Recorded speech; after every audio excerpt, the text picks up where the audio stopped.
ওয়ালাযিকরুল্লাহি আকবার। আল্লাহ পাক নামাজের এই কথা বলার পর বলছেন আল্লাহ পাকের জিকির সবচাইতে বড়।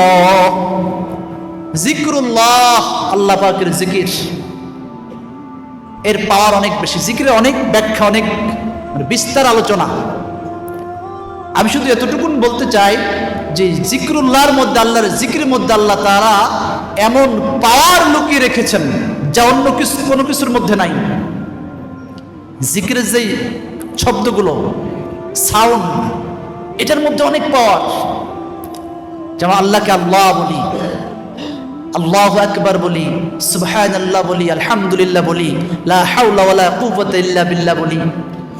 এই শব্দগুলোর মধ্যে এত পাওয়ার।